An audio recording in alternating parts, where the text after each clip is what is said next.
ओम श्री साईनाथाय नमः। आइए अब हम लोग श्री साईं बाबा की कृपा से श्री साईं सच्चरित्र का पहला अध्याय प्रारंभ करते हैं और बाबा के श्री चरणों में प्रार्थना करते हैं कि हे देवा, हम सबकी जिंदगी खुशियों से भरना, कोई गलती हो जाए तो क्षमा करना बाबा। आइए अध्याय प्रारंभ करते हैं। वंदना, गेहूं पीसने वाला एक अद्भुत संत, गेहूं पीसने की कथा तथा उसका तात्पर्य। पुरातन पद्धति के अनुसार श्री हेमाड पंत श्री साईं सच्चरित्र का आरंभ वंदना द्वारा करते हैं। प्रथम श्री गणेश को साष्टांग नमन करते हैं, जो कार्य को निर्विघ्न समाप्त कर उसको यशस्वी बनाते हैं, और कहते हैं कि श्री साईं ही गणपति हैं। फिर भगवती सरस्वती को, जिन्होंने काव्य रचने की प्रेरणा दी, और कहते हैं कि श्री साईं भगवती से भिन्न नहीं है, जो कि स्वयं ही अपना जीवन संगीत बयान कर रहे हैं।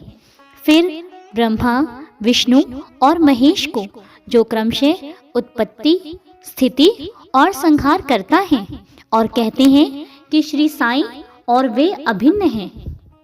वे स्वयं ही गुरु बनकर भव सागर से पार उतार देंगे। फिर अपने कुल देवता श्री नारायण आदिनाथ की वंदना करते हैं, जो कि कोंकण में प्रकट हुए। कोंकण वह भूमि है जिसे श्री परशुराम जी ने समुद्र से निकालकर स्थापित किया था। तत्पश्चात वे अपने कुल के आदि पुरुषों को नमन करते हैं।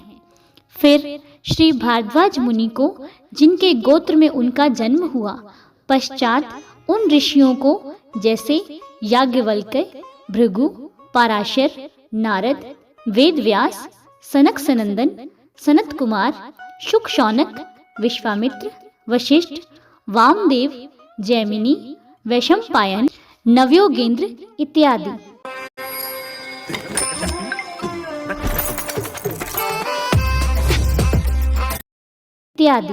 तथा आधुनिक संत जैसे निवृत्ति, ज्ञानदेव, सोपान, मुक्ताबाई, जनार्दन, एकनाथ, नामदेव, तुकाराम, कान्हा, नरहरि आदि को नमन करते हैं। फिर अपने पितामह सदाशिव, पिता रघुनाथ और माता को, जो उनके बचपन में ही गत हो गई थी। फिर अपनी चाची को, जिन्होंने उनका भरण पोषण किया, और अपने प्रिय ज्येष्ठ भ्राता को नमन करते हैं। फिर पाठकों को नमन करते हैं, जिनसे उनकी प्रार्थना है कि वे एकाग्रचित्त होकर कथामृत का पान करें। अंत में श्री सच्चिदानंद सद्गुरु साईनाथ महाराज को, जो कि श्री दत्तात्रेय के अवतार और उनके आश्रयदाता हैं, और जो ब्रह्म सत्य जगन मिथ्या का बोध कराकर समस्त प्राणियों में एक ही ब्रह्म की व्याप्ति की अनुभूति कराते हैं, श्री पाराशर, व्यास और शांडिल्य आदि के समान भक्ति के प्रकारों का संक्षेप में वर्णन कर अब ग्रंथकार महोदय निम्नलिखित कथा प्रारंभ करते हैं। गेहूं पीसने की कथा। सन 1910 में मैं एक दिन प्रातःकाल श्री साईं बाबा के दर्शनार्थ मस्जिद में गया।